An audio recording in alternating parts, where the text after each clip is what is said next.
All right. Thank you. Item number 12, discussion regarding Head Island. I know there are a lot of people that have come out for this agenda item tonight, and quite frankly, this issue has been talked about at city council meetings since before I was on the council, and that's over 6 years. But the issues, at least the way we look at it, have never been, despite the length of time that have been devoted to these issues, have never been sufficiently framed, and they've never been definitively addressed. So our goal in having this discussed tonight, and forever how long it takes, is not to prolong the discussion or the debate, but to hopefully position us to finally be able to come to a reasonable conclusion and resolution of the issues. I think one salutary benefit of you all having had to sit through our proceedings tonight up to this point is you've seen how we go about addressing issues. Okay, we are very involved as a council. We apply ourselves, and we want to know a lot of granular detail, and I hope that we are very thoughtful when we are considering both sides to an issue. So I am hoping that this new council will be able to satisfy the objectives that I just laid out. I understand that this is a very hot topic. It is a very passionate issue for many people. Things have happened and things have been said over the years that have caused tremendous bad feelings and animosity. I won't deny that. I've seen it. It's unfortunate. But what we're really, truly hoping to do is to remove that animus from the discussion and to not make this a clash of personalities. And there have been plenty of personalities that have exhibited themselves as part of this over the years. So we really, truly want to focus on the facts, the issues. We want to remove the heat and hopefully apply some light, and, as I said, resolve the matter, not prolong it. But it's going to be prolonged at least for one more night, and we have people from both sides, so to speak, of this issue with differing views, and the first person who is going to speak tonight is Ray Tartaglione.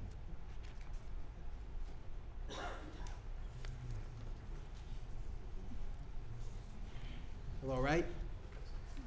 Thank you, Mr. Mayor, and thank you for inviting me. And I want to say thank you to the new council members who I've never appeared before in front of. So I'm going to make this presentation, and we're going to use the PowerPoint presentation, so I think it might be best if everybody that wants to moves to this side of the room. It'll be a little easier for you to see.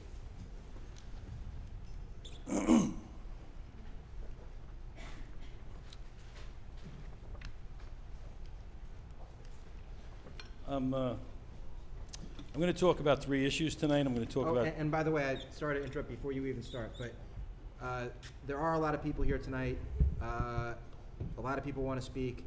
It's already pretty late. For that, we apologize. Inevitable timing. But I asked you before, Ray, how long you would need, and you said 20 minutes. I asked you to do it in 15, so hopefully somewhere within that range, you can do your thing, and then other people will have a chance too. So I appreciate, as I said before, brevity is the soul of wit, so I hope that we can get that done. This presentation is 28 minutes long if I don't rush it. When I spoke to you this morning, it was 9 o'clock. I worked until 5 o'clock this morning to get it done so I could give it. I have confidence that you can self-edit the less important parts out of the presentation as you go along. Okay. I'm going to talk tonight about 3 issues: sewage, potable water, and mosquitoes. But before I do that, I want to give you a little history. And Councilwoman Brett, I'm sure you could correct me if I'm wrong on any of the history. So, those of you that are familiar with the Marshlands Conservancy might have seen the foundation house down by the shoreline. That house was owned in the 40s and the 50s by the Devros and the Palmers, ancestors to the John Jay estate. Much to the annoyance of the homeowners at that time, local fishermen would fish along their backyard shoreline with no regard for sanitary cleanup. In 1952, in an effort to satisfy the homeowners' complaints, a transaction was brokered by a real estate agent by the name of William Cooter, where 33 of the fishermen purchased a nearby 26-acre Hen Island for use as a new location to fish. Thus became the corporate name Cooter Island Colony, the present-day owners of Hen Island. To maintain a home on Hen Island, you must be a stockholder in the corporation, and in return, the corporation issues a licensing agreement to allow you to maintain the home on the island. In 1952, the new owners of Hen Island took over and took claim to specific locations or campsites on the island. And they then began to build platforms so that they could pitch their tents above the mud. In later years, they constructed lean-tos, and as time went on, the campsites eventually evolved to what we now have today, cottages. Due to the past negative experiences with the fishermen at that time on the mainland, the deed from 1952 specifically noted that the new island owners would, number one, not leave any garbage along the shores. Number two, would at all times contain sewage and prohibit pollution from entering the Long Island Sound. These covenants were written into the deed for a reason. Finally, the deed included an easement from Greenhaven to Hen Island for sewage, potable water, and electricity. In 2007, I'm going to jump ahead a little bit. In 2007, after 6 years of attempting to remedy the issues on Hen Island, I started a legal quest to right the wrongs. I first contacted George Monterella, the Rye City engineer at the time. Mr. Monterella met me at the Public Works Garage at Desborough Park, and we reviewed utility maps which indicated that it was a county sewer trunk line located within the same easement as noted on the deed in 1952. The city engineering department was well aware of the sewage failures on Hen Island, and Mr. Monterella told me that the city would embrace me for finally addressing the issue. And I'm going to repeat that. He told me if I brought this attention to the city with the Hen Island sewage, he said that the city would embrace me. He told me that the fixes was a relatively easy and common situation, as they were currently beginning to undertake a similar project along Kirby Lane. He also advised me that there was federal grant money available and that or the islanders could raise the funds themselves and finance it themselves, whichever they decided to do. Now I'm going to get into sewage a little bit. At one time, every cottage on Hen Island was serviced by outhouses. Between 1952 and 1989, 23 of the outhouses were dismantled and 23 toilets were illegally installed. According to the records on file in the building department and the assessor's office, in 1989 there were 11 working outhouses still in use on Hen Island. Today there is only one. Hen Island and the city of Rye can proudly claim that we are the last and only community in Westchester County to allow the use of an outhouse. You might say that that's important, you might say that that's an improvement, but here's the problem. The new toilets function very much the same as the old outhouses. The raw sewage still flows into the ground untreated. Also, there is no record of any permit or any approvals from the city of Rye, the county of Westchester, the state of New York, for the removal of the outhouses and the installation of the new sewage pits. As a side note, in 1952, it just happens to be the first year on record that the health department had sewage regulations for Westchester County. Ray, I'm going to interrupt and I'll give you an extra 10 seconds. You submitted this slide presentation to the city manager's office. Yes. And so we have a copy of it. Yes. One thing I just request that you do is go back and indicate the date of the picture and whether the picture still represents current conditions or whether it was an historic picture. So That particular picture was taken in 2007. you don't have to tell me now, but if you could just, the presentation that you submitted, if you could submit it again, but on each slide, tell us whether it's existing conditions, or if it was a historic picture. So that's a request. I didn't mean to interrupt your flow. Just to but please kind of bring continue. you up to speed, and I could be wrong because I don't remember every picture, but I'm pretty confident that every picture that I'm going to show you, with the exception of one, is what's there today.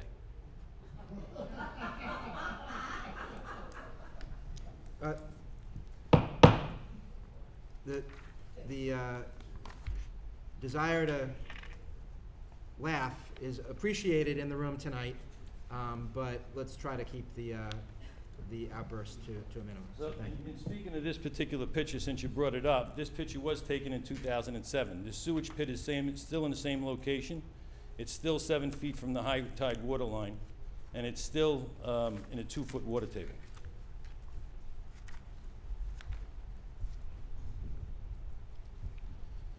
So let's see, where was I? Okay. As a result of the unpermitted installation, some of the sewage pits on Hen Island are located less than 10 feet from the high tide water line. One of those sewage pits was also constructed above ground because of the high water table. That same above ground sewage pit, along with the neighboring one, is located less than 450 feet from the Greenhaven Homeowners Association beach, where unknowingly children swim in diluted urine and defecation waste from Hen Island residents daily during the summer months. The sewage pit at the Master Vito Cottage, Johnny, if you go to the next one. The sewage pit at the Master Vito Cottage on Hen Island is currently clogged and to capacity and will no longer accept any more solid or liquid waste. It's been like that for at least 7 years that I know of. Some of the other sewage pits on Hen Island go directly into the ground and directly into the water table of Milton Harbor and the Long Island Sound. This particular sewage pit, located at the Ederer residence, at one time, and this is the one that I was telling you is no longer there. So this picture was taken, I want to say, in 2007, and I believe last year this garbage can was removed. So this particular sewage pit, located at the Ederer residence, at the time had a blue plastic garbage can with a removable top. In the event that it became filled to capacity, the owner was able to remove the lid and personally shuffle out his own defecation. After years of my complaint and drawing attention to this specific and infamous blue garbage can, the owner finally removed it. Since he did it without permits, it is presently unclear what he does with his sewage today.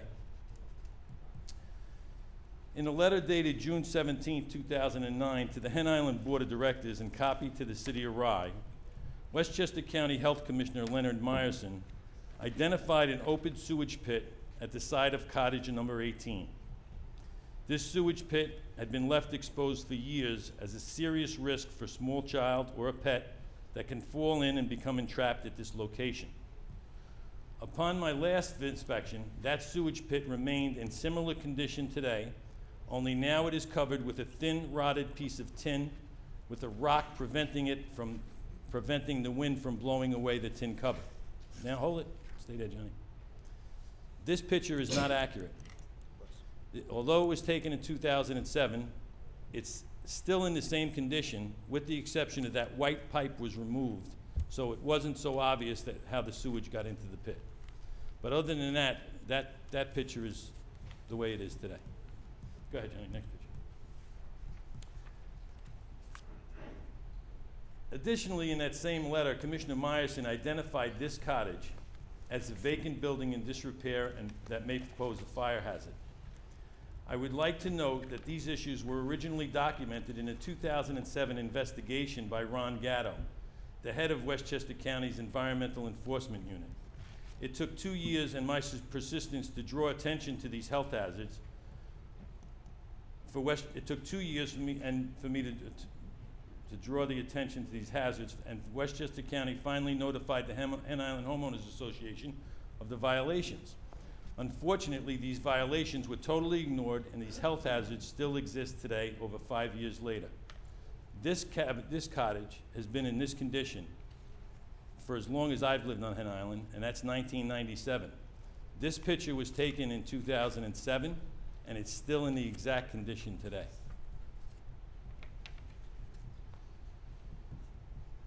Now I'm going to talk a little bit about composting toilets. In 2012, in a deceptive move by former Mayor Doug French and City Manager Scott Pickup, in concert with the Hen Island Homeowners Association, Hen Island residents were directed to install composting toilets. Our esteemed former mayor and city manager attempted to trick the public into believing that the sewage problems on Hen Island were finally addressed and remedied by the installation of these new toilets. In reality, Mr. French's political diversions made the sewage situation worse. The French administration allowed the installation of 33 sewage disposal systems to be installed along the shores of Milton Harbor without any approvals from the Rye or the New York State Building Departments, the County Health Department, the New York State Department of Environmental Protection, the New York State Department of Environmental Conservation, or the Army Corps of Engineers. Under the direction of Scott Pickup and Doug French, the Rye City Building Inspector asked the State Building Department to have the new toilets listed as an appliance installation in order to bypass the permit process once again. To clarify that, according to Rye City building codes, if you put in a dishwasher, you need a permit. Here we're talking about 33 sewage disposal systems in an environmentally sensitive wetlands area that didn't require any permits because the building inspector was instructed to contact the state building department and ask them if they could have these toilets installed without a permit. But it gets worse. This approval created a larger problem, as without the electrical and plumbing inspections, these systems were allowed to be contained in a single storage shed. The one pictured here, which happens to be next to my house, depicts how methane gas from the toilet is allowed to mix with the hydrogen gas from the batteries, and both of these explosive gases contained within the same compartment as the electrical solar panels and the propane gas instant hot water heater can create a catastrophic explosion. Great, and not to break your stride again, but I just feel compelled to say that when you make certain assertions, by the fact that we don't respond immediately, that doesn't mean we agree or disagree with what you're saying. What I'd like to do is just give you an opportunity to get it all on the table, and I don't anticipate that the city will respond tonight to everything that you've said, but I think it's important that we hear it all, and then I promise you that we will at some point respond, and we'll respond to anyone else that has something to say tonight. So you've got an extra 15 seconds. Thank you, Mr. Mayor. So, catastrophic explosion, but it gets worse again. Less than 3 inches away from these batteries are 6 100-pound propane tanks connected by only a 1/4-inch copper tubing. Our first responders in the Rye Police Department could remind you that in 2008, an explosion from one 100-pound propane tank, one 100-pound propane tank, emitted flames so high that the New York City Marine Unit witnessed and responded to the explosion on the south end of Hen Island. We were lucky at that time that we did not lose the life of one of our men who responded to this easily avoidable incident. Unfortunately, my prior claims of illegal propane storage went unaddressed by the Otis administration until 2009. Additionally, most of the composting toilets do not handle liquids such as urine and diarrhea. Only solid waste, even those few systems that were installed on Hen Island, still require the use of the old sewage pits for liquids, including gray water from the sinks and the showers.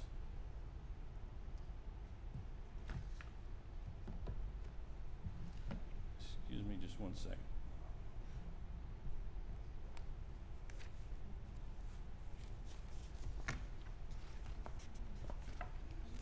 Johnny, do you have the wrong picture up there?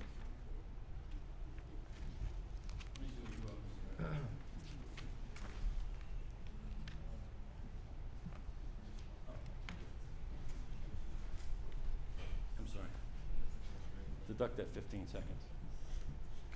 Additionally, most composting toilets do not handle liquids such as urine and diarrhea, only solid waste. Even those few systems that were installed on Hen Island still require the use of the old sewage pits for liquids such as gray water, sinks, and showers.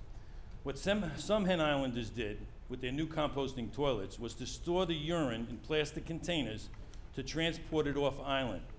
In many cases, it was handled by our own unsuspecting DPW workers.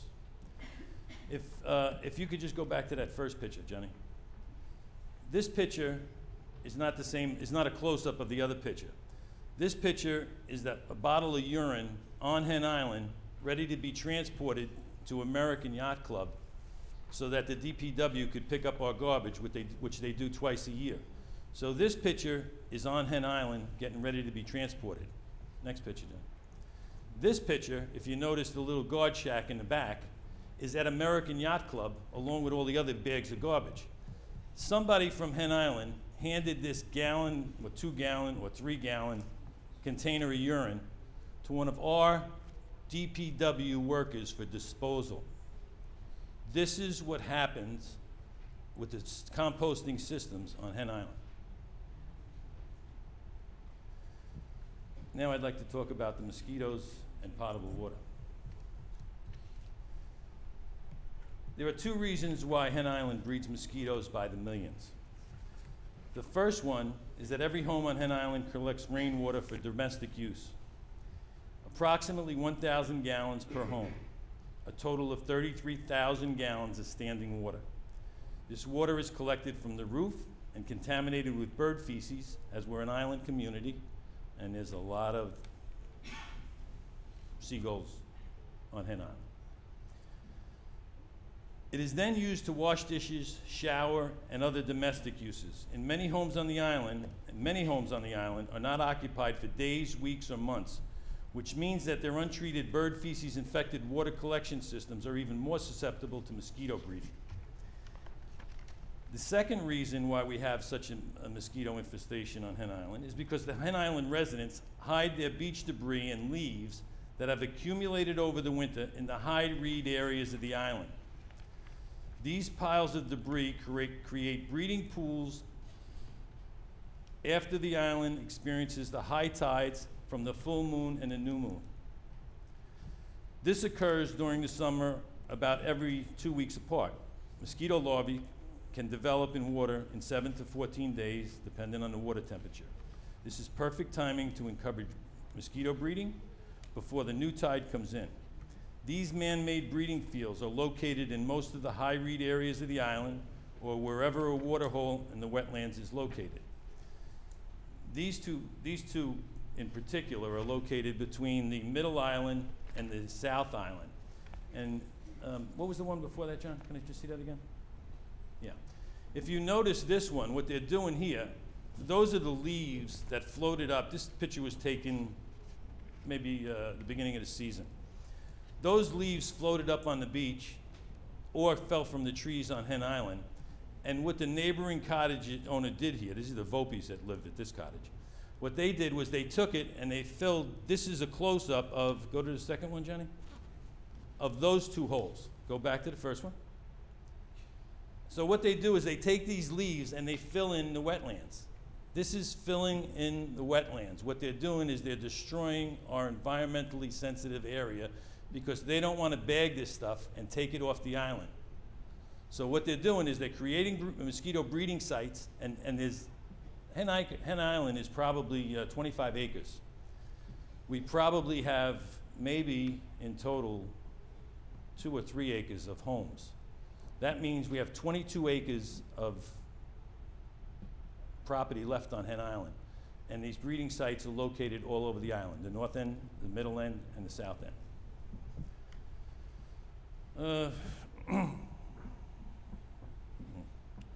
During the first West Nile epidemic in 1999, the Hen Island Board of Directors instructed homeowners to bury dead birds for fear of exposing the size of our horrific infestation to the county officials who were tracking West Nile virus at the time.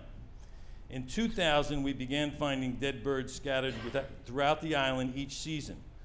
This situation continues to this day. Now, that bird is not a Hen Island bird. I pulled that bird off the internet.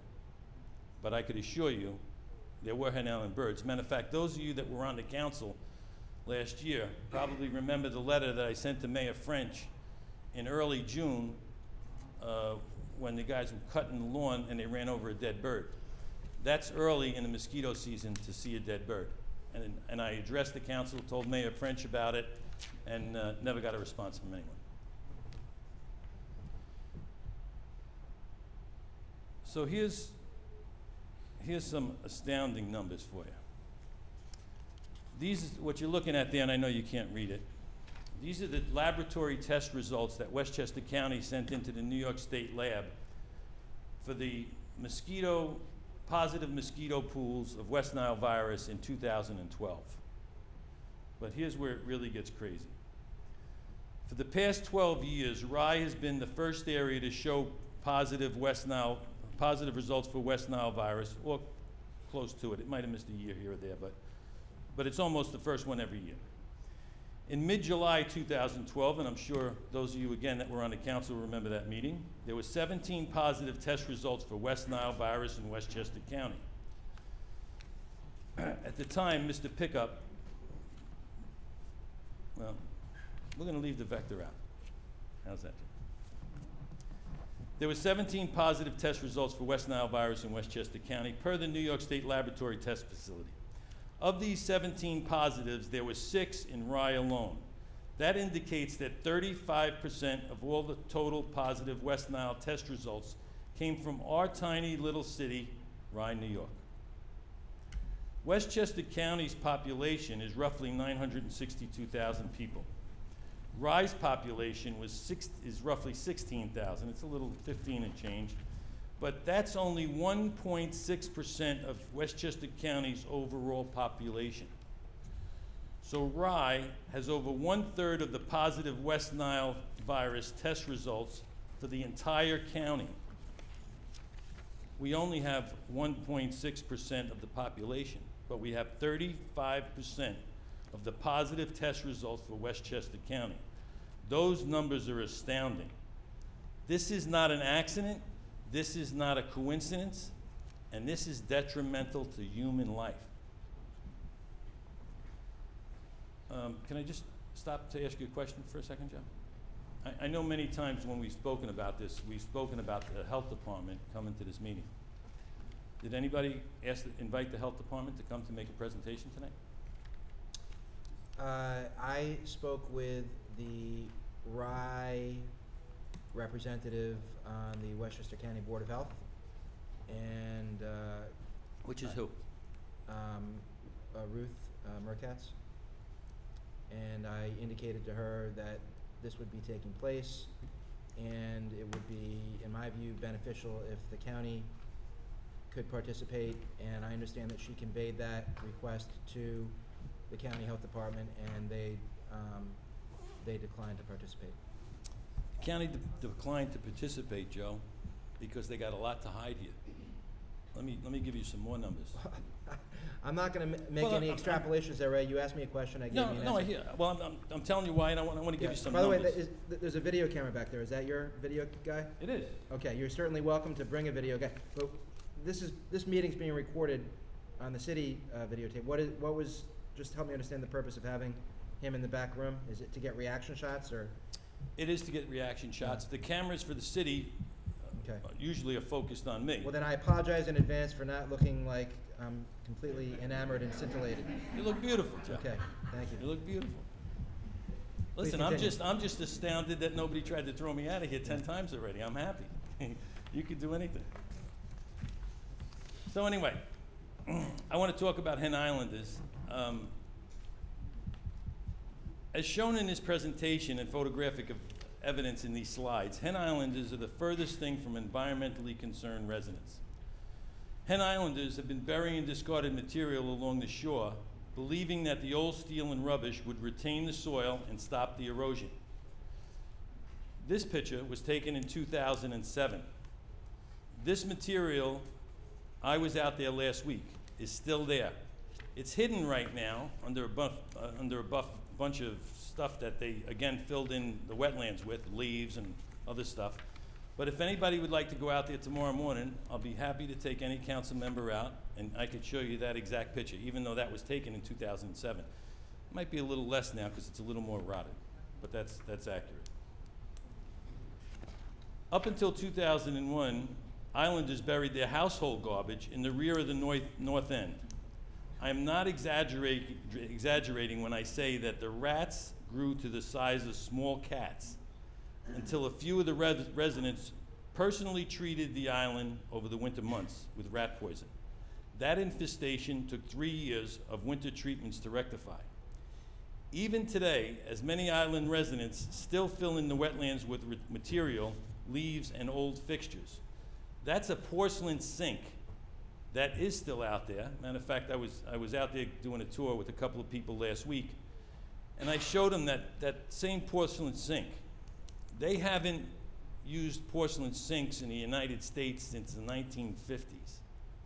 I've been complaining about this for 7 years.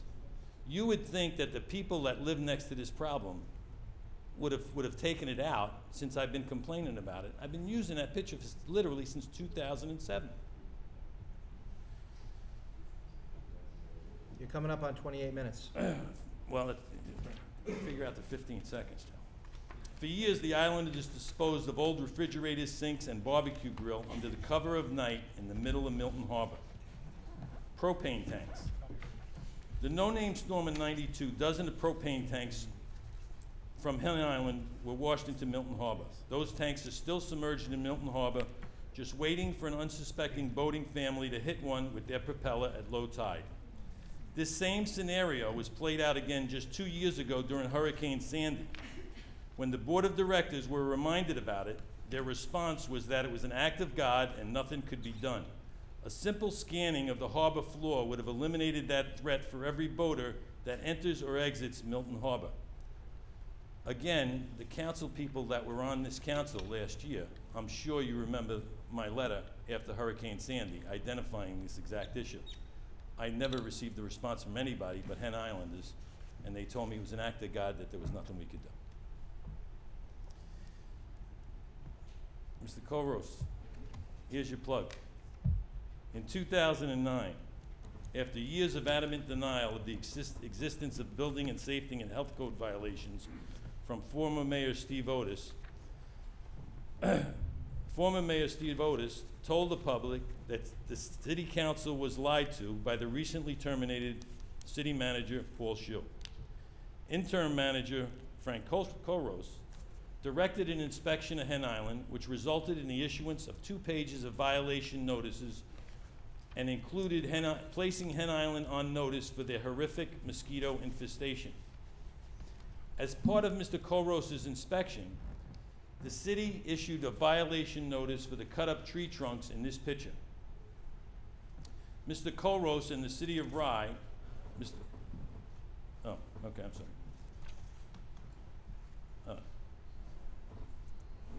Cut-up tree trunks in this picture. The Rye City Fire Inspector, Jim Diani, labeled them as a fire hazard. This debris was also serving as a prime mosquito breeding site. Subsequently, on April 5th, 2009, Hen Island attorney Ira Goldenberg came to this podium and thanked Mr. Koros and the city of Rye for righting the violations on Hen Island. Mr. Goldenberg assured the city council that these violations and any future violations would be addressed immediately. Unfortunately, yet predictably, Mr. Goldenberg was wrong. This is one of many of the violations which still exist today. Now, that picture was taken in 2009. It doesn't look the same today. Those tree trunks are piled up nice and neat in front of Mrs. Cunningham's cottage, 10 feet away from where they were taken down. They still exist today. That means that even though we wrote the violations, nobody went out there to see if these violations were cured.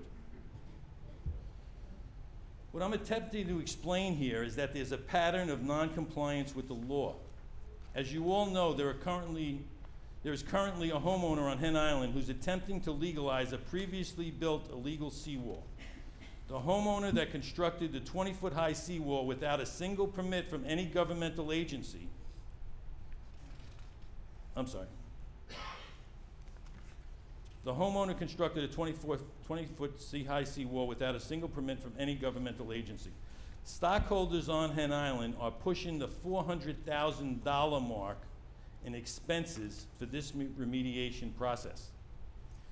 The homeowner, okay, I'm sorry, next one, Johnny. Oh, I'm sorry. 2 sheds, okay. Yeah. As this is occurring, another homeowner on the north end of Hen Island, Mr. Volpe, is in the process of illegally converting 2 old sheds into a residence and a bathroom for another resident who lost his house, which was destroyed in Hurricane Sandy. Again, all without permits. This picture was taken probably sometime around 2008. It does not look the same. Next picture, Johnny. The homeowner, and this is a picture of the house that was lost in Sandy. The homeowner received a $120,000 settlement from the insurance company. He paid a fellow islander about $10,000 to remove the old structure, and then he paid Mr. Volpe to convert one of his 2 sheds into a 100-square-foot cabana or a residence, and his other shed into a bathroom, once again with no permits. If Rye sends the building inspector out there to inspect the construction tomorrow, I'm sure the homeowner will say that he just rebuilt the sheds and didn't realize that the moratorium on building permits had expired from Sandy. But keep in mind that these new sheds now have windows, screens, storm doors, and a pull-out couch. Not to mention interior panels that were replaced, siding or whatever they have on the inside, or sheetrock. And I was asked personally at our last homeowners association meeting if I was going to report this to the city of Rye. They had the nerve to ask me if I was going to report this illegal building or if I was going to keep quiet. I didn't answer, but I guess they know my answer now. What's the fix? The fix for Hen Island mosquito infestation in the short term is simple. It could be accomplished tomorrow if the city of Rye directs enforcement.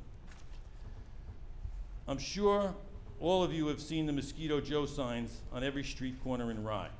Mosquito Joe is a licensed company that will come to your home or come to your community and spray for mosquitoes with a guarantee that the mosquitoes will be gone for at least 30 days.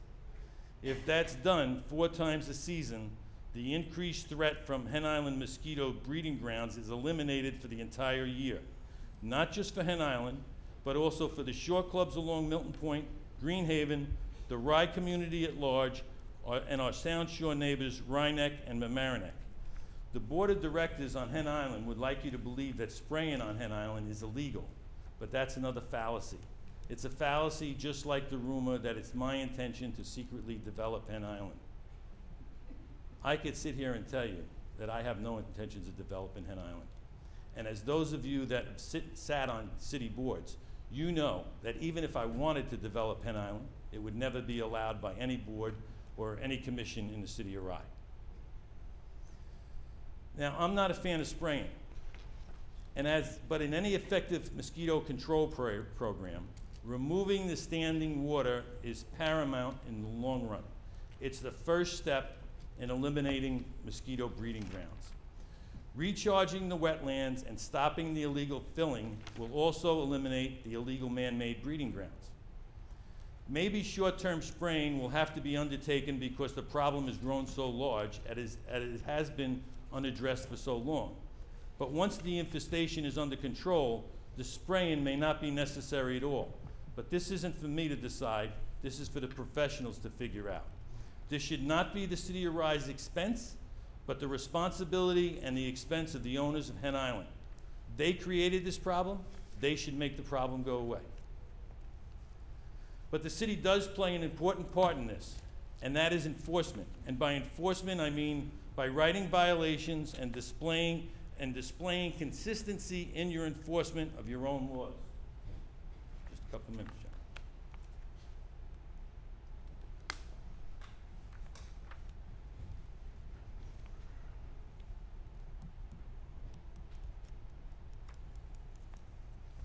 Impose fines for every day these life-threatening conditions continue. That'll stop the illegal filling. That'll stop the illegal water storage, and that'll stop the massive breeding grounds on Hen Island. But it can't be done just once. We tried that. Follow up on your inspections. As we have unfortunately seen in the past with regard to compliance on Hen Island, simply writing violations without a follow-up inspection is not enough. We have submitted the plans, we have submitted a plan, and it's up here on the board, that shows a community septic system and a community well located at the rear north end of Hen Island. This is just one plan in addition to hooking up to the easement at the mainland. This plan, we put together about 8 homeowners on Hen Island who were willing to pay for this as an experimental program and go through the permit process and everything else. In today's engineering, they have shoreline community septic systems that you could input 5,000 gallons of sewage and get out 50. And when it comes out, you could almost drink it. They're manufactured for shoreline communities. This was one of those systems.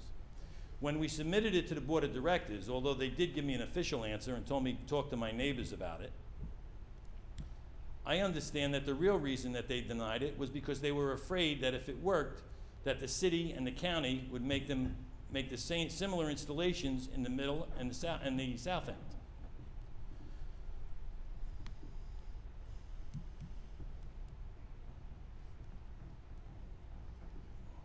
The plan that was submitted would eliminate both the island's pollution problems and the collection of 33,000 gallons of bird feces infected stagnant water, which is tested positive for mosquitoes infected with West Nile virus on Hen Island.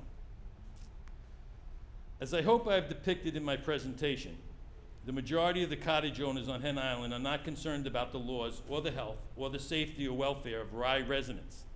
They're not concerned about they are only concerned about continuing to live in the same unhealthy and unsafe lifestyle that they've lived for the past 65 years. Their only concern is that any improvements on the island will cost them more money in taxes. Ironically, the expenses the island has incurred in resisting sensible environmental sustainability is twice what it would have cost them to remedy these health issues and environmental issues. There are a lot of people here from Hen Island tonight, and they may say a lot of negative things about me, but this is not about me. This is about my family. This is about your family. This is about your families. This is about your children. It's about your mothers and fathers. It's about the people in our community. It's my hope that this council will finally stand up and protect the residents of Rye from the actions of 25 selfish homeowners on Hen Island. A year ago in July, Kimberly King, who lost a 5-year-old daughter, Adriana, to a mosquito-borne illness, testified before the city council as to the devastation that one mosquito inflicted upon her and her community.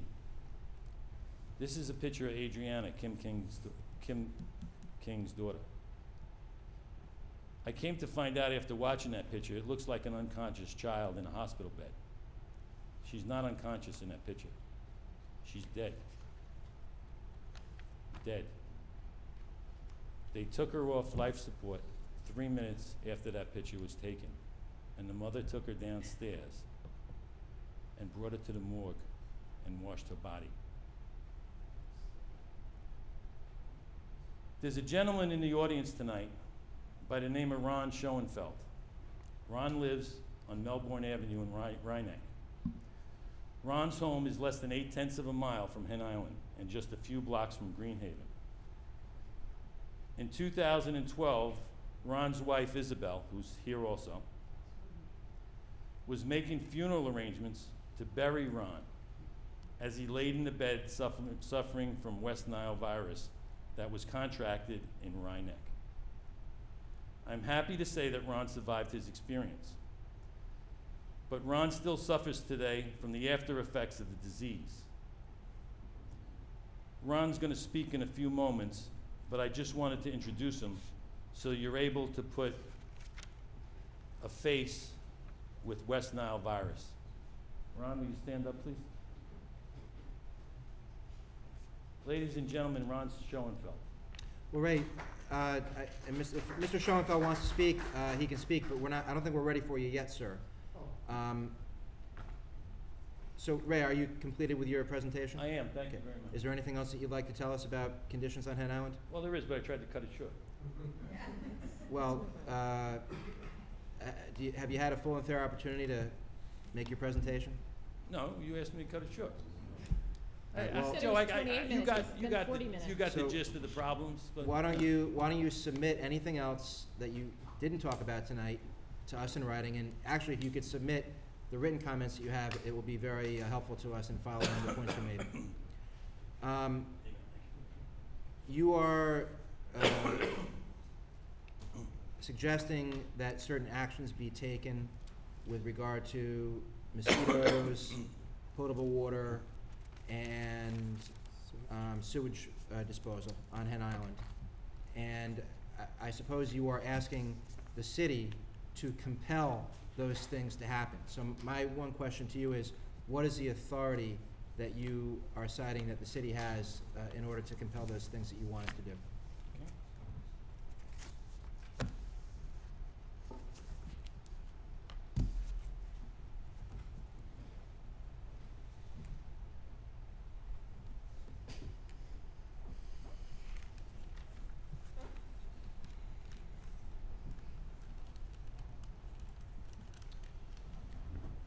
I'm going to read this to you, not in its entirety, just in sections. Rye City Code 10825 for plumbing under water supply. It says, potable water from an approved source shall be available at all times in residential buildings.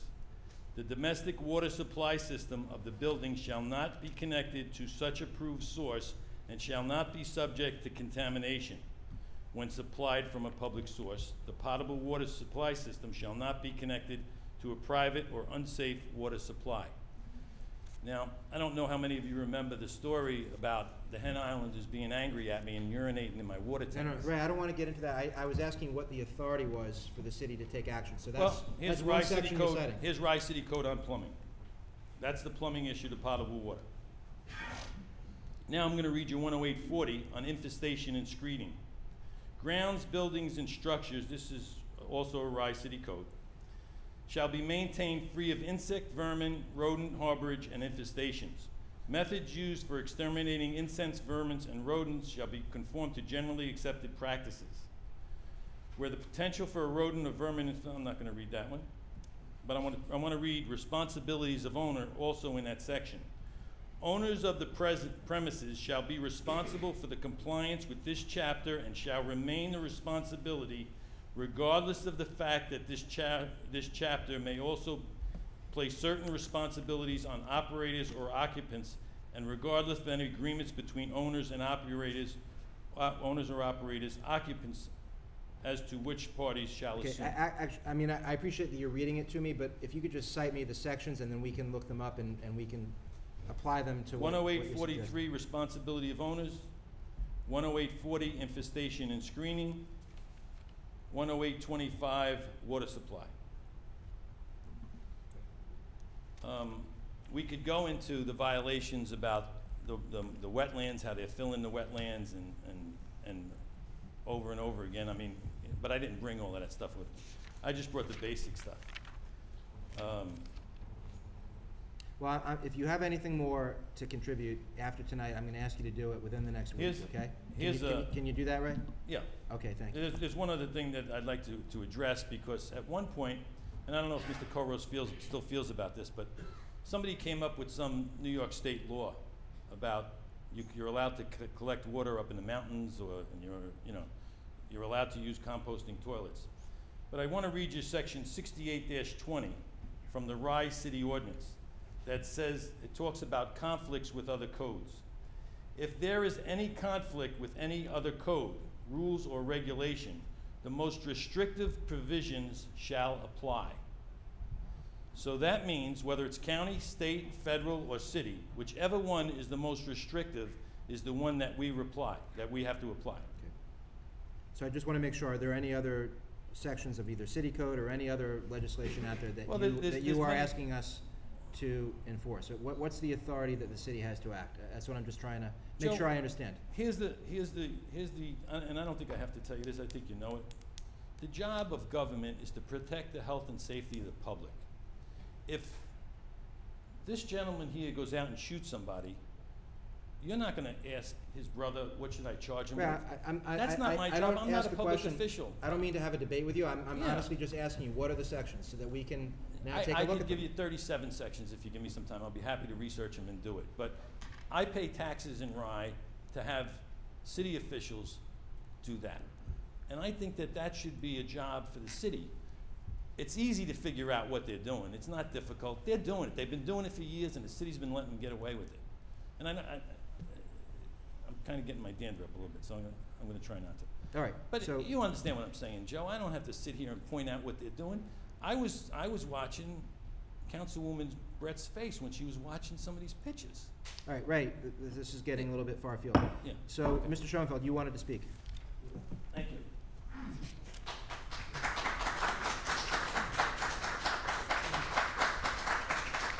Can you identify yourself for the record, sir? Yeah, once again, my name is Ron Schoenfeld. I live in Mamaroneck, the Rhinebeck section of Mamaroneck. And I got bitten by a mosquito on my front lawn September 2012, infected with the West Nile virus. And the only reason I'm up here is just to give you another face to this virus. I appreciate that. Because you're talking to a survivor, but there's a high price even for us survivors. Briefly, I went to Canada after I got bitten. The disease, the effects of the disease, or the side effects of the disease took effect, taken to a hospital in Canada, then another hospital, 3 hospitals, helicoptered to the 3rd, and then after about maybe 3 weeks there, well, while I was there, they finally identified it as West Nile virus. And then I was flown into White Plains Hospital. Well, I'm sorry that you had West Nile, and I'm glad that you're a survivor. And there's a cost for us survivors, not only the financial cost, medical bills were astronomical, my memory's affected, my walk, and encephalitis of the brain, et cetera, et cetera. So even though it's not a fatality, I mean, just looking at numbers, oh, we had so many infections, but no one died of it. Those of us who escaped, like I did, there's still a price to be paid for it. Great. Thank you. Thank for you, your Mr. time. Schoenfeld. So, I'm gonna ask now whether there's anyone else in the audience who would like to speak, and I would also add to that, if you would like, if anyone, either watching on TV or present tonight, would like to make a written submission to the city council, we would be more than happy to accept that as well. I'd like to get that as soon as possible, hopefully within the next week. If you need more time than that, please just let us know that you need more time, but I would like to hear from whoever wants to make a submission, that you do it within the next week. So now I'm just gonna read off of some people that have signed in to speak, and Dr. Carolyn Barretts.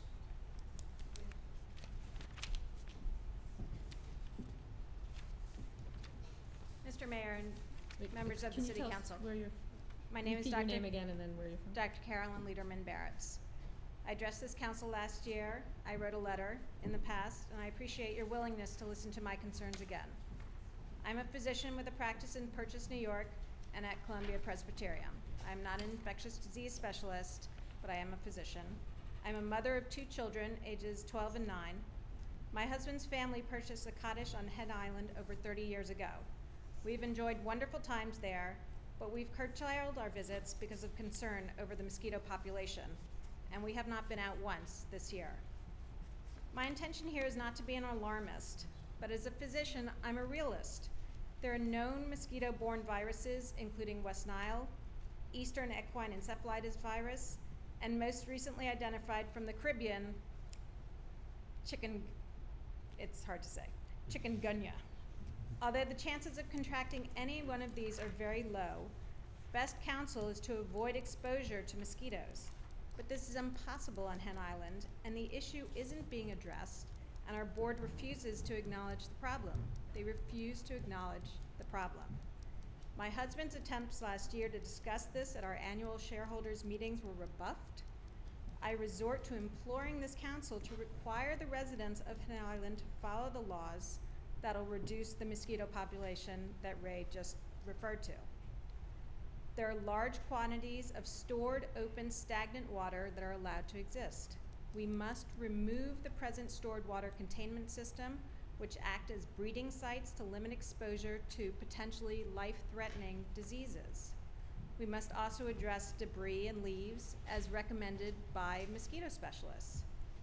West Nile virus and other mosquito-borne illnesses can cause mild symptoms, fever, headache, body aches, but it can also cause severe, life-threatening illnesses with high fevers, muscle weakness, convulsions, paralysis, encephalitis, meningitis, and death.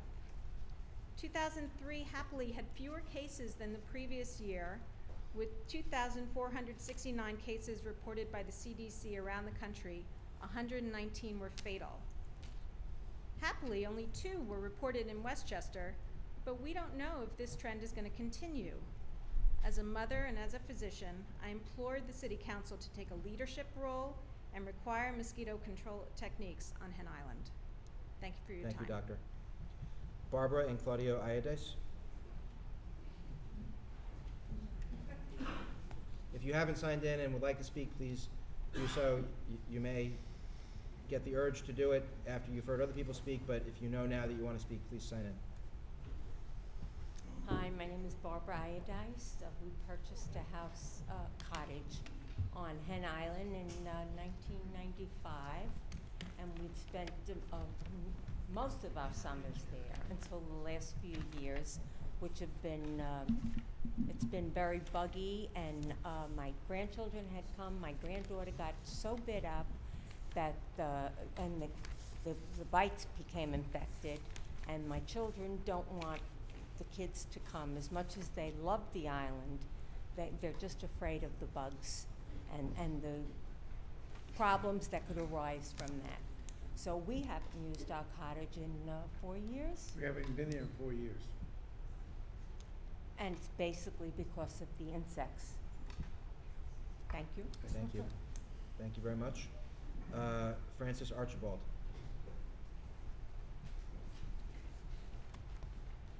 I want to thank you for giving me the opportunity to speak. And I'm sorry, even though I'm calling out your name, you still need to actually identify yourself for the city clerk.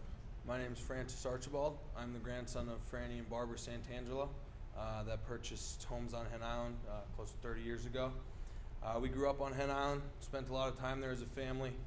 Unfortunately, my grandfather passed away in 2004. My grandmother hasn't really gone out to Hen Island too much, and mostly that is because of the mosquitoes. When she does go out there, she refuses to be outside, stays inside with the screen doors shut, and really doesn't really enjoy herself as much as she should. I've been out there recently, being one of the younger kids in the family. We use it more often than the older people. When we go out there, we have a good time, but you're always wearing pants, or you go out at nighttime because you're worried about the mosquitoes. I was there the weekend of July 19th. We went out there. I brought a friend, his mother, and his cousin out there to show them have a good time. We were praying for sun on the boat ride out. About 10 minutes on the island, we were praying for wind, because all you can get is mosquito bites, and you really can't enjoy yourself. And it's not really for me that takes a big hurting because of that, because I'm young and whatever, you smack the mosquitoes. But my grandmother can't enjoy herself out there, and it's more about her and letting her enjoy it, and also for future generations to have fun out there, because I know when we bring our little cousins, it's not fun for them. Thanks for your time. Thank you, sir. I only have 3 other speakers who have signed up to speak. I have Jordan Glass, Esquire.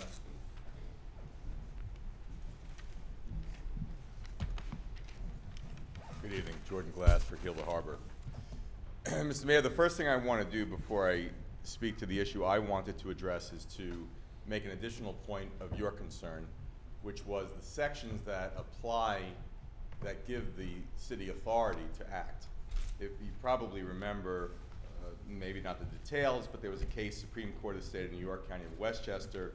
The matter of the application of Kiel Harbor and Raymond Tartaglione was an Article 78 case against the city of Rye. The index number, for the record, of 2010 was 14742. And I'll hand up a copy of the case, and I'll email it to all the members as well. Now, Mr. Tartaglione lost that case, but the court ruled two particular things that we hang our hat on as offering the city the opportunity to act, and I've spoken on that before. On page 6 of the decision, and I don't know if it's a published decision, it says the respondent's motion to dismiss, that was the city, based upon their contention that Code Section 161 is no longer applicable or enforced in the city is denied. And the court goes on at length for the next page and a half to talk about the fact that 161 gives the city the authority to act, that 161 has not been repealed, and that 161 is still good law. The court went on to say that there was nothing in the code to indicate that it would restrict the power of any city, town, or any village to adopt and enforce additional ordinances or enforce existing ordinances related to health and sanitation, provided that such ordinances were not inconsistent with the provisions of the public health law. And they go on to state other laws, including the environmental conservation law or the state sanitary code. And that code, on its face, makes it improbable to allow the toilets that were being proposed in prior offerings to the council. Westchester County Sanitary Code 873.102, subsection 4, supports this position for the city. Can I have that again, please? Sure. Westchester County Sanitary Code, section 873.102, subsection 4. Now, the respondents, which was the city, also claimed that 161 had been preempted by county legislation, but they do not argue that it is inconsistent with it. And this court, quoting the court, this court finds nothing inconsistent in the inspection required by Code 161 and the county's regulations. It then goes on to say the respondent's motion to dismiss on this basis must also be denied. And then the court cites further on page 7 several different cases, none of which are directly out of Westchester County, but it says, and this is a quote, the decision to enforce a municipal code rests in the discretion of the public officials charged with its enforcement. And while that was one of the bases for the court to deny relief for the petitioner, in that same breath, the court said that this council has the authority to act. And as I said, I'll hand it up, but closed cases are in the second department. Matter of Sachs, matter of Young, the Church of the Chosen is a third department case, and there are other cases that the court cites as well. So that's an answer to your concerns about from what section the city would derive its authority. The CDC has also provided you not only with authority, but with guidance. The document is called the West Nile Virus in the United States, Guidelines for Surveillance, Prevention, and Control. And I provided you with the URL for that. And finally, and most directly, New York State Department of Health in 2012 issued a document, a 19-page document, called Mosquito-Borne Illness Surveillance and Response Plan. And that's on the New York State website, health.ny.gov. I will provide you with a copy of that URL as well. On to the issue of concern to me for Heal the Harbor. The matter concerning Heal the Harbor is an organization run by Mr. started by Tartaglione? Mr. Tartaglione, yes. Okay, and is there anyone, is it incorporated? What is Heal the Harbor? It's an unincorporated association. And who are the members of Heal the Harbor? No, it is incorporated. It is incorporated. And that's news to me, but Okay. Mr. Tartaglione represents it's incorporated. Ray, who are the members of HealTheHarbor.com? You can address that better than I can. We have a multitude of them. Would you like a list? You We can provide a you list. can submit that. Okay. The issue, as far as I'm concerned, as an environmental attorney and representing Heal the Harbor, is very much one of choice.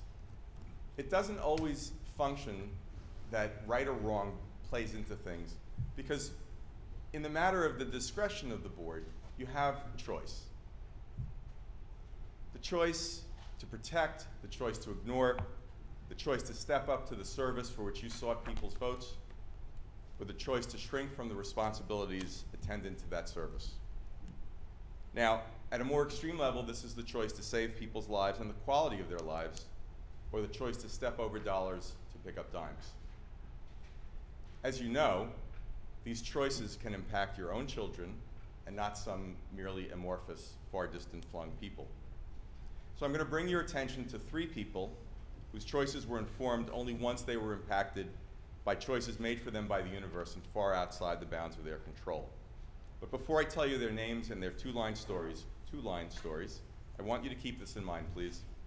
2 of them were on public record as being against a specific choice until they or their families were impacted. Each of the 3 of them had no choice in the fate which befell them or their loved ones. And you needn't be as short-sighted or as self-centered as they were. You're aware of the choices. You're aware of the possibilities of specific sadness that the universe can bring upon any one of us at any time. The first is Nancy Reagan. She was on record as being against stem cell research until President Reagan was stricken with Alzheimer's. She went on for a short time to be a stem cell research advocate until she withdrew from public commentary. The second was Arlen Specter, a US Senator from Pennsylvania. He also was against stem cell research until he himself was stricken with lymphoma. And only then did he recognize the possibility of even the value that such research might bring, including saving his own life. And the third, particularly poignant for today, recognizing his passing, was James Brady, whose premature passing was caused in large measure having been shot during the attempt on President Reagan's life. He only became a gun control advocate after he himself was critically injured and permanently disabled. The specific points are not relevant.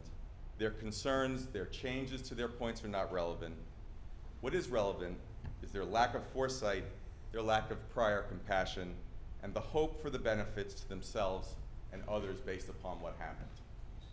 So the issue is really no longer whether mosquitoes are real, whether they carry West Nile virus, whether people in Westchester have been infected, whether the mosquitoes of Hen Island are a blight and a pestilence, whether they breed and are rebred in the Hen Island area. You can imagine the conversation that, God forbid, you might have with your own children, that other parents will have with their children. Why did you let this happen to me? And I don't know how you would answer them, because you have the authority to act, and you have the opportunity to make a choice. When the year 2000 computer problem occurred, nobody believed it was real. Those of us who were in the industry, and I was a tiny little cog in that gigantic wheel, 200,000 of us around the world, engineers, programmers, administrators, all worked together to make that problem invisible. It didn't happen, not because it wasn't a real problem, but because we prevented it before anyone saw the effects of what wouldn't happen. Government and industry were worried about worldwide collapse. Industries would collapse. Famines, floods, vermin, mice, the 10 plagues were all going to be visited. We don't know how many of them would have occurred. What we do know is we made the choice, the 12-year choice, the multi-billion-dollar choice to prevent it from occurring prior to. I told you about 161. I was going to talk about those later. And in closing, I would ask you this. You now know what authority you have. You now know that this comes down to choice. We are all entitled to our own views. We're not entitled to our own facts. Choosing wisely isn't flip-flopping. Choosing wisely is the foremost function of being a good statesman. And I would urge you to choose wisely, because while there was a time that we may have believed in Santa Claus or the Tooth Fairy, Santa Claus isn't going to save your son. The Tooth Fairy isn't going to heal your daughter. West Nile is real, it is here, and it's only a matter of time before any one of us is negatively impacted. Thank you, sir. David and Brian Hutto, and I apologize if I'm not pronouncing it correctly. One of the people's got it right? Well, you're on the same list, so you can come up together or separately. Here you go.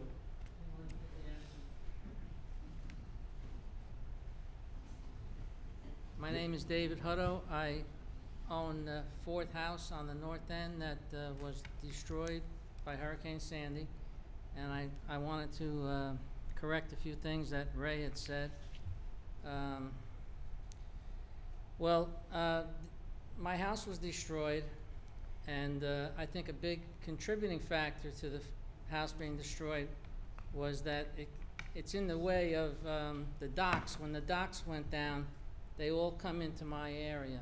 And the docks have gone down every single year, or at least 3 times in the last 3 years, or even more than that. And when it didn't take my house down, parts of the dock were always all over the front of my house. And then this last time, it contributed to bringing my house down.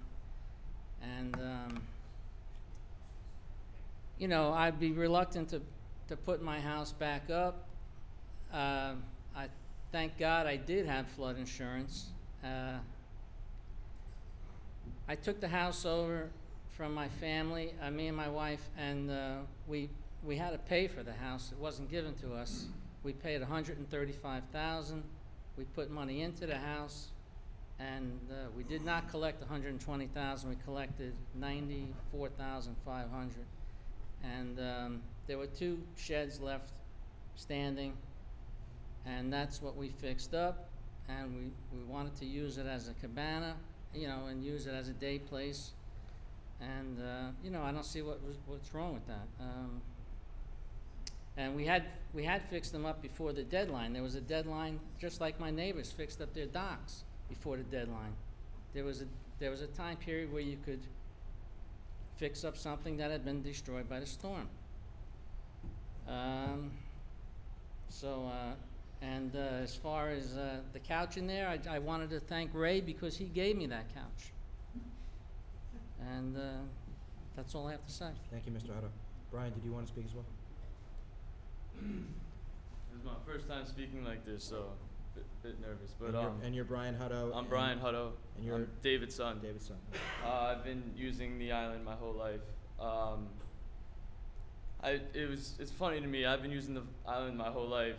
I've never worried about mosquitoes more at the island than I've worried about at the Jersey Shore or Hilton Head, South Carolina, or the Caribbean, Central America, Hawaii, many other places I've been bit by mosquitoes all over the world. They exist all over the world.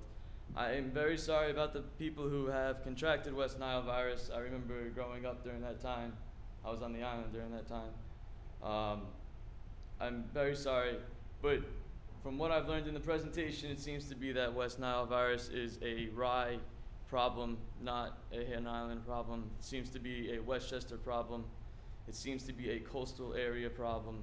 It seems to be a problem where there are wetlands, where there are marsh, where there are areas of water where you have fresh water mixing with salt water. I'm sure if you were to ask the people who kayak up the stream north of Milton Harbor, I'm sure that those kayakers are getting bit by mosquitoes. I go to the island maybe 2 to 3 times a week. It's also funny, it seems to be that the 25 people that have been addressed in that presentation are the people that I see at the island the most. I'm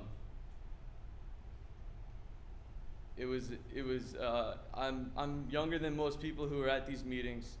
This is my first experience of a meeting like this with Hen Island. That presentation was a depiction that was not anything I've ever come to know about the people who are on the island. Even the people who are speaking against us, this is not a representation that I'm used to seeing. I've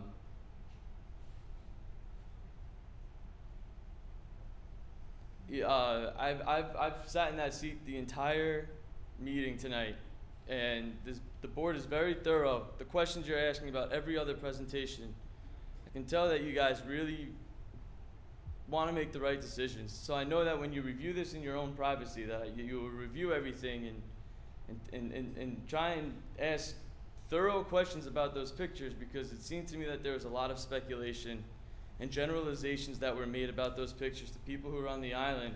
But there was no people in many of those pictures. There was no dates in many of those pictures. There was no clear labels on many of the things in those pictures. You were not certain about who was doing what. You weren't certain about when things were done. People have come and gone on the island at many different times, and so it's hard to say when something was done, especially of those things that were done a long time ago. Thank you, Brian. Thank you. You could have fooled me that you don't do that very often. Well done.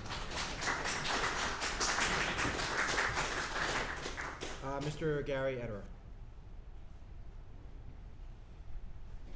Gary?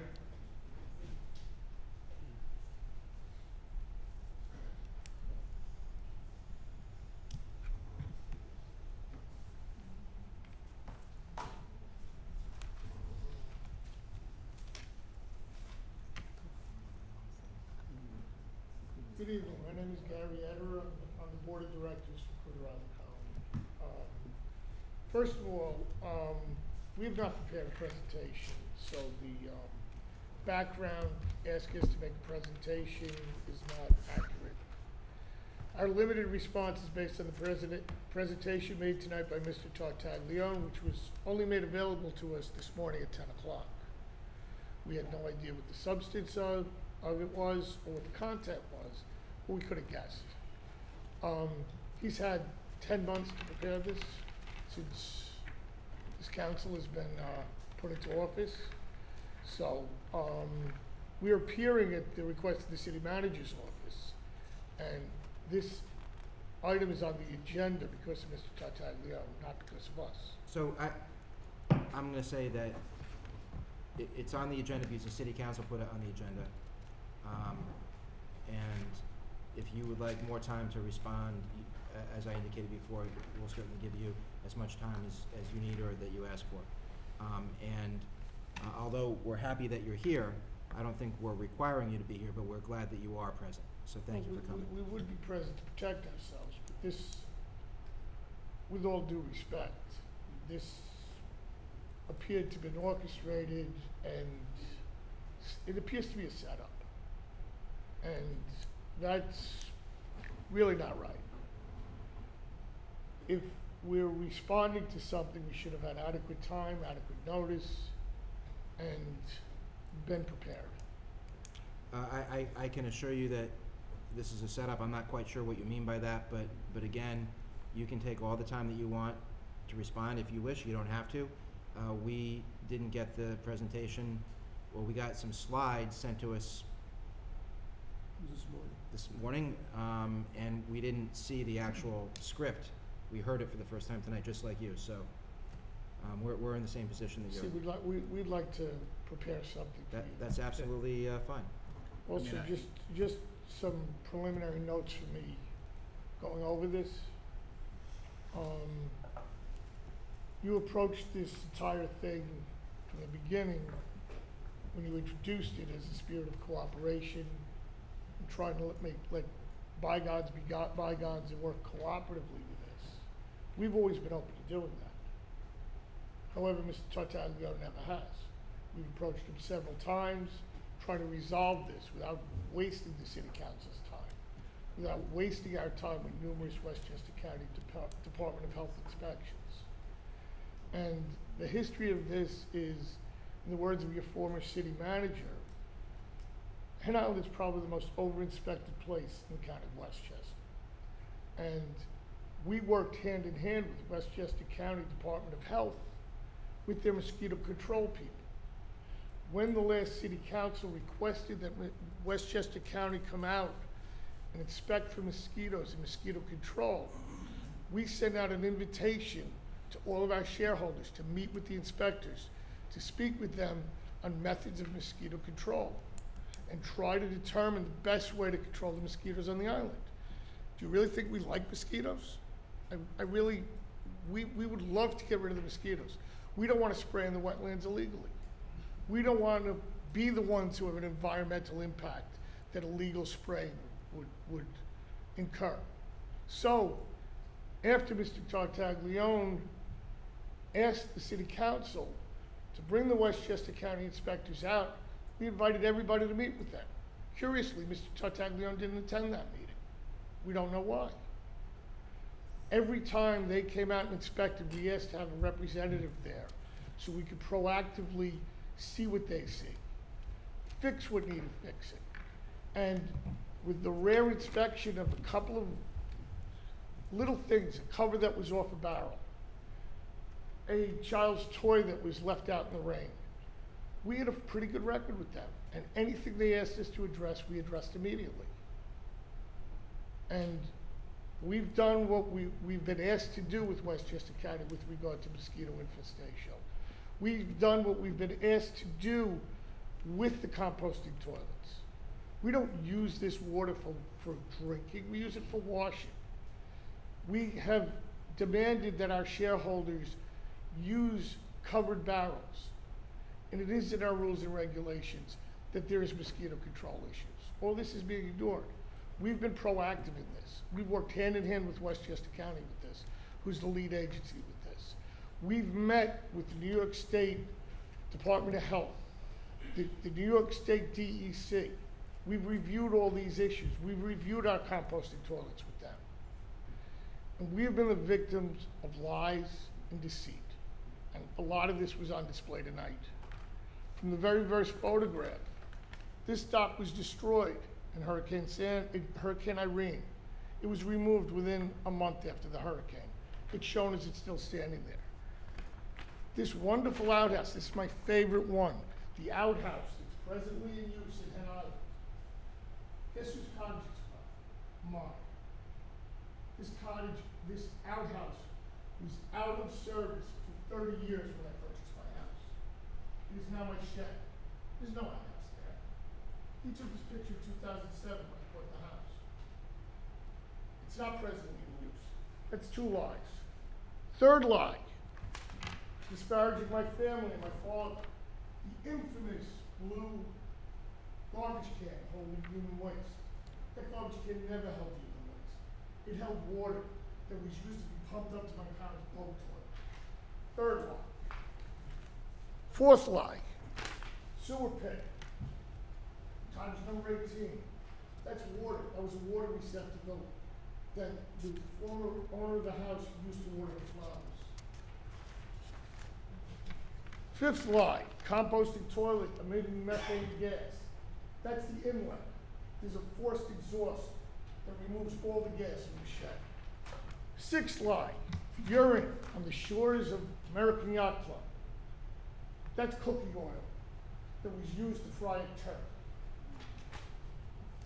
Fifth lie, uncovered cistern that was corrected a week later. Sixth lie, open barrel. It's my brother's house. This is the condition it was in when he bought the house. That barrel's no longer there. Propane tanks on Hen Island. This condition was corrected 5 years ago. And all these propane tanks. These were all shown up here as if these were existing conditions on Hen Island. Lies and deceit. We want to work collectively to resolve this. I've got much better things to do than come to city council meetings and waste your time. I don't want to waste your time. You have to run the city. You have the business of running the city. We want to work this out cooperatively. We don't want to fight with our neighbor. In 2007, he wrote a letter to the board regarding this stuff and followed up with a lawsuit a month later. There's no cooperation. We met with him with a new board member last year, and he said, it doesn't matter, I'm gonna get my way. He's using it. Okay, thank you, sir. And did Mark, editor, did your father want to speak as well? So, you know, Brother, I'm sorry. I'm what sorry. I was gonna say is that I assume that if they wanna make a presentation for the next meeting, they can come back and make a presentation.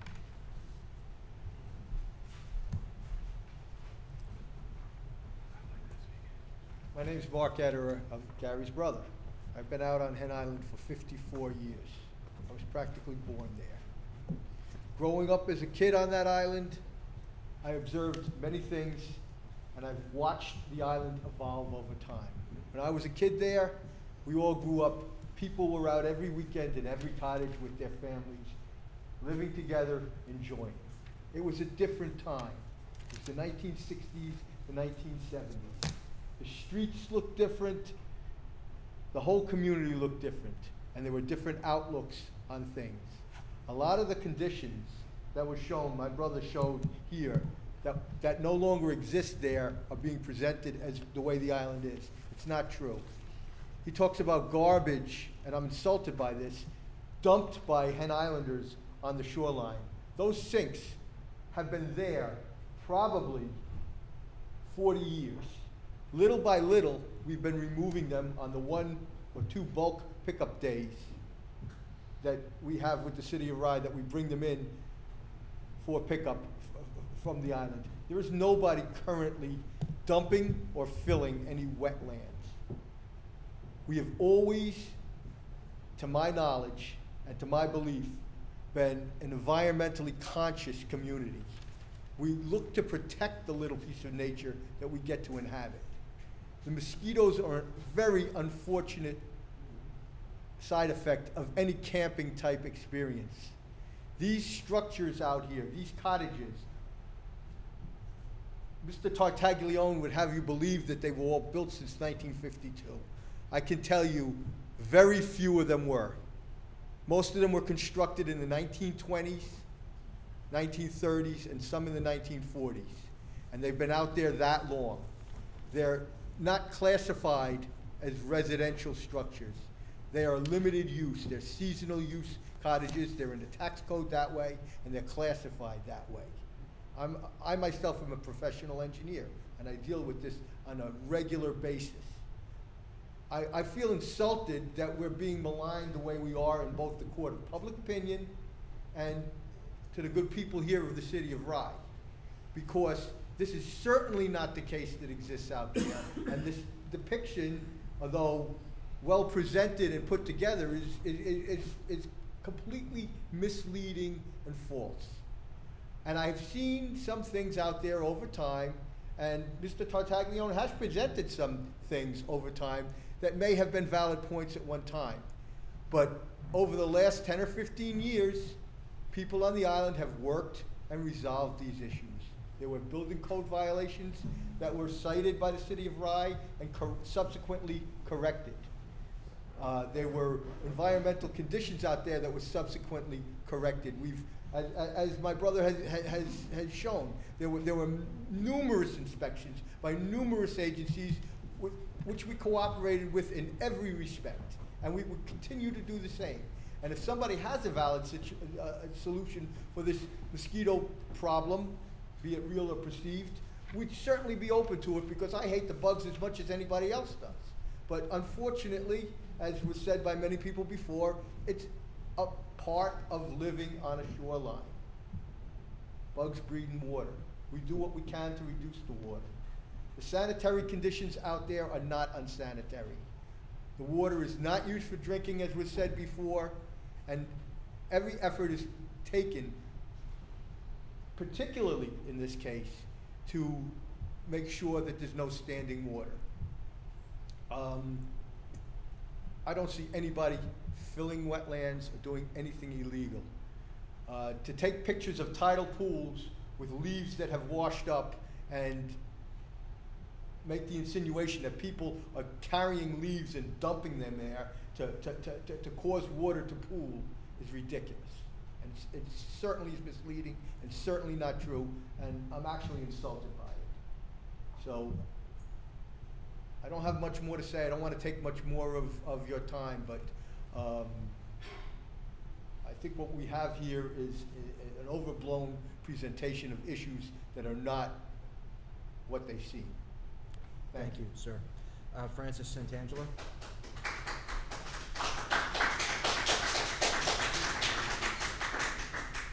My name's Francis Santangelo, also the grandson of Barbara and Francis Santangelo. I'm not here to say anybody's lying or anything like that. I'm here to speak to stuff that I know for a fact. And I know that there is a mosquito problem out there and that the water on the island is disgusting. I grew up in Rye on Nursing Island, live on the water. I spend a lot of time out there, as you can tell. The mosquito difference from there in Hen Island is very large. You know, I rarely get bitten when I'm outside of my house. And when I go to Hen Island, it's literally from the point we get off the boat until the point we get get back on. You know, and the water situation, I mean, I honestly won't even clean anything with it. I won't wash anything with it. You know, I drank it once in high school and I never made that mistake again.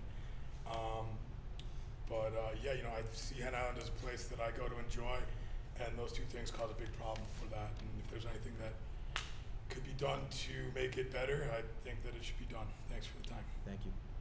Is Charmian Neary still in the room? No. No? Deirdre Curran?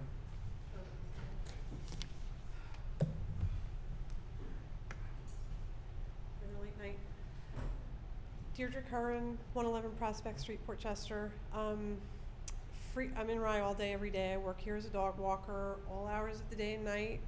I'm out most of the time during mosquito hours, so I'm concerned no matter where I go about mosquitoes. I've been scratching all night. I went to Hen Island last week with Ray. I'd never been out there. I'm not going to pretend to be an expert on this issue. What I would say is it was a cool, breezy night, and I still got eaten alive, and it was not a heavy mosquito night, what would traditionally be considered a heavy mosquito night. And I got eaten alive, and I must have said to him 10 times, can we keep moving? Because every time we stand still, instantly I was covered with mosquitoes. Much of what I saw in Ray's presentation that he's telling you were pictures from 2007, I just saw last week. A lot of that stuff is still there. I would urge you, one of the comments made among the group was, we were stunned at how beautiful Hen Island is and also how alarmingly backwards it is when it comes to the sanitary conditions out there. And at one point, one person in the group compared it to living in the Ozarks. And we couldn't understand in this day and age why people wouldn't want to do whatever was available to them to sort of bring it up to better standards. I saw a lot of stuff that I felt was very concerning, and I don't know what your logistical jurisdiction is, but if there are codes being violated and if there are sanitary conditions not being met, I don't think that you would allow what I saw out there to go on anywhere else in the city of Rye, so I'm not really sure why it would be allowed on Hen Island. I don't know what the legalities are. If you haven't been out there, I urge you to go out with Ray or the other residents together and just walk around and take a look, because I didn't understand what he was talking about until I went out and saw it, and I understand, and it's concerning, and I think it's a long festering problem that really needs to be looked at by the city council. Thank you. Okay, thank you. So that's all we had for sign-ins. Anyone else at this hour of the evening? So as I indicate, yes.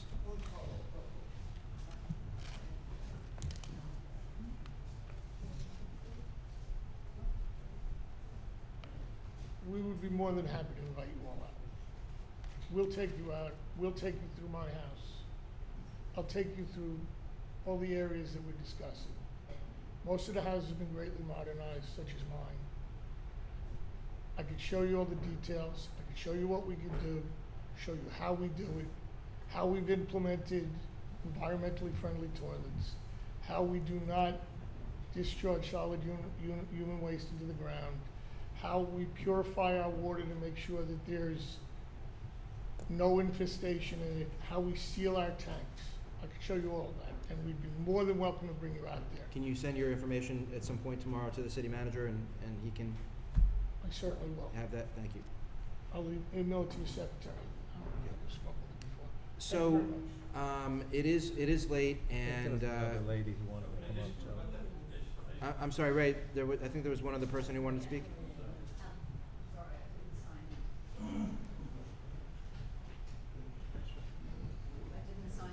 That's okay. My name is Helen Cunningham, and I'm a resident of Hen Island for 40 years. And a picture of the tree that he showed is my property. The tree was hit by lightning, so we cut it down. The rest of it, we cut it into clumps, and thereafter put it over to the side of the house. I think there was only one. You can't hear me? I don't know. Can you hear me now? You're doing fine. Just pull it a What? little closer. Yeah, okay. Is that better? Yeah. Okay. The trees were a problem, I guess, as far as trees that are chopped and, limbs that are cut up. We're next to one of the houses very close, and that was a violation by the city of Rye when they came out there. Mine are a good 20 feet away from the house, so I don't think that's a problem. Considering there are fireplaces out there in the city of Rye, I'm sure people have stacks of wood, on the side of their, a certain distance from the house that are illegal. So I don't, that's another picture that just doesn't ring true. Some of the other things, as far as if we were not out there, I think to myself all the time, what would it be like? Because so much waste comes into our shores from the boats and things that are by, okay? We've got bottles, plastic bottles, we've got tampons, we've got, when the Mamaroneck thing went down, those little white discs came in by the thousands. We should have actually probably a PR person for Hen Island to refute some of these things that are on Heal the Harbor. Why we don't, I don't know. I was on the board for many years. I'm not that proactive, but things like that came in. He doesn't have a picture of that. That was really a problem. I still found some the other day, so that's going back a few years. I'm raking up around the house. I would like to think, what would happen if we weren't out there? Would there still be mosquitoes? Would there still be trees? Would there still be leaves? Would there be even more pools of water that are around? Okay? What would happen to this property if it wasn't cared for by us? We are so extremely environmental, okay? We've got, we put our flag up. We're so proud of being there. My children are, one of them is 40 years old, was born right after we bought the place. And we've enjoyed many, many years out there. If you don't like mosquitoes, you shouldn't be there. That's the answer to that whole problem. This person who is so upset, or the persons who are upset about the mosquitoes out there, if there is a good way of spraying, which we were not sure when Ray had people out there spraying, and they were wearing masks, they were blowing leaves, they were his gardeners, whatever, week after week after week. We said, this is a wetlands. You cannot spray unless we know what you're spraying, okay? I'm not really sure what was being sprayed, but we said no more spraying, and from that moment on, we have had these attacks on and on and on, okay? If there is anything that can be picked on, it's gonna happen, okay? He's not going away. If he would leave, we would probably be fine. There was no problems with any of that, okay? So I'm not attacking anybody. I'm just saying these are the conditions that are out there. We are very concerned about sanitation. We only get, for all the taxes that we pay, school taxes, et cetera, we pay thousands of dollars to the city of Rye, okay? We're very aware of that. We get 2 garbage pickups from across, okay? So we do bring in our garbage all the time. Anything that has been buried out there, my daughter just, this last time that we had garbage pickup, she went down to our end where all the stuff has been buried, where it is eroding, where all of this rust. She filled over 10 bags of rust, and they're very heavy. And she lugged them from the end of the island over to our area where they could be disposed of on that one garbage day that we're allowed, okay? Pounds and pounds of rust. So yes, we are dealing with that, but it is there from years and years and years ago. We are not putting it there. We have had, since I'm out there, my husband started one of the first trash pickups. We didn't have a trash pickup before that, okay? So now we do have twice a year trash pickup, and that's it. So we are responsible, very, very responsible people. And if there is a mosquito solution, that would be great. As far as the potable water, most of us are very happy with what we're dealing with. The reason we like it out there is because it's another world. You're going back in time. Going back in time for a lot of us is really great. You're getting away from all, the little machines and all this other kind of stuff. So that's the beauty of Hen Island. Besides what you see, the beauty is the people and the closeness. And when my daughters grew up, everyone was aunt and uncle. You could enter someone's house, that was Uncle Larry, this was Aunt Helen, this was Uncle Sonny. Everybody was aunt and uncle, and that's the way we would like it to stay. And that's Thank my you. Thank you for speaking. So I think what what I think is, I hope abundantly clear, we are willing to give everyone a chance to say their piece. And thank you all for having the stamina for staying up to this late hour. Even after we're done with this item, you're gonna go home, we're still gonna be here for a little while longer. But while I wanna give everyone a chance to say their piece, I don't want this to devolve into a tit for tat. Okay, so, you know, this is not gonna go on ad infinitum forever and ever. Okay, so it sounds like, Mr. Ederer, you want an opportunity to make a further submission, and we'll give you that opportunity. Ray, you've come back to the podium. I just came back to the podium for one quick reason, and I'm not going to debate anything that they said. We could do that at another time, and you heard enough tonight. I just wanted to bring to your attention that when you put this on as an agenda item, one of the first things that I did was I invited the council to come out.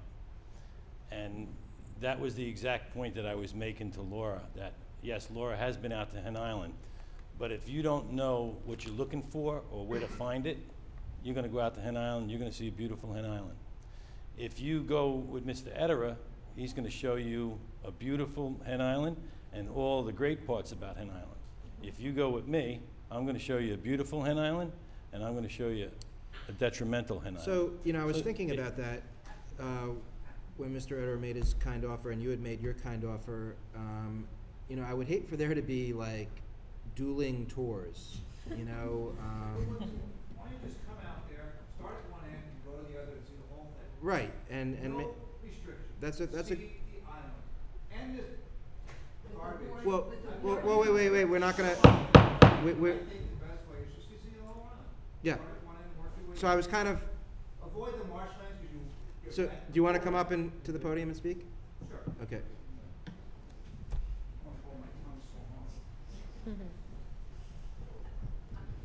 David Ryan, I'm also an Island resident. I've been out there my entire life. My family's been there now 60 years. As Helen would say it is, it's family. I grew up with her kids. You know, we all grew up together. It's a simple place. We maintain our areas, always have. My father taught me, in the morning you have a job to do. Clean up around the house, make sure it's neat, do whatever projects have to be done. When you're done with that, you can go play. Did that my entire life. Now I'm maintaining the place. He likes to bring up the fire at my house. Yeah, you know what that was? My uncle did something dumb. It was a dumb mistake. That's all it was, right? So if you just find out some information, maybe you have the right answer. Okay, address But the council, beyond that, please. Thank you. if you're gonna come out and see the island. Don't come out because of him. Don't come out because of me. Come out to see the place. See what it's about. Talk to the people, other than the people here making comments. And you, when you verbalized that thought, I was kind of going in that Because same that's direction. the only So way you're gonna understand the place. But I think maybe if everyone can stand to do the tour together, And you know, we ought to have both Mr. Ederer and Mr. Tartaglione, and we can all go together, and no one will feel that something is being left Because out or unfortunately, I something think is. what's ended up That's a happening. great idea. That's a I great think, idea. Okay. I think what's ended up happening too often is there's people who come out to the island based on one individual or one other individual. And that's a biased opinion. And because of all the health department issues that we quote unquote supposedly have and we keep passing every year, Right. because they came out, what, Gary, 6 or 7 times last year? Well, That's beyond, yeah. but it's because of one individual So- making the complaint. It needs to be an unbiased visit. Well, I think opinions are biased by definition, but we want to get both opinions, because ultimately, we're going to have to sift through these But two for how many years? diametrically opposed views. But the problem and- is, for how many years have you had one opinion? And the corporation has come to meetings, done everything that you wanted to do. We go to the wall where the corporation has come to an agreement with the town to rebuild a wall, but it keeps coming up in these presentations. Right, And so. when does it end, is the question. As I started out with my prefatory remarks, we're trying to get some closure, okay? And I'm starting to feel the effects of the hour myself. I'm getting a little bit. So am I have to go to work tomorrow too. Don't we all? So why don't we do this? And just one other comment, Yeah. you talk about mosquitoes. I have a 5-year-old. I was out there Sunday. after a lot of rain. Now you think on a day like that, and it was semi-humid, I saw not one mosquito. And I'll end it at that. And my daughter was with me, who's 5. And Okay. she knows what potable water Okay. is. One more She's not speaker. gonna drink it. I was out there Sunday. Your name, sir? My name is Claudio Iodice. Oh, that's right, you were up before, I apologize. I was out there Sunday, and I have a cottage on the north end of the island. I couldn't go back 15 feet behind my house without getting 150 mosquito bites. Okay. Now, he must live in a place that I've never been to. So this is starting to be the tip of But the I've hat been, I I've didn't been want. on Hen Island for like 15 years. Absolutely alive. Listen, as I said, as part of another agenda item, we're trying to advance the ball. And I don't know how far we advanced it tonight, but hopefully we did a little bit. Sounds like there's gonna be some sort of joint review of the island from tip to tip at some point. There will be a further submission from anyone who wants to make a further submission, and I'd say without further ado, I think we're done with this agenda item for this evening. Thank you for coming on this matter.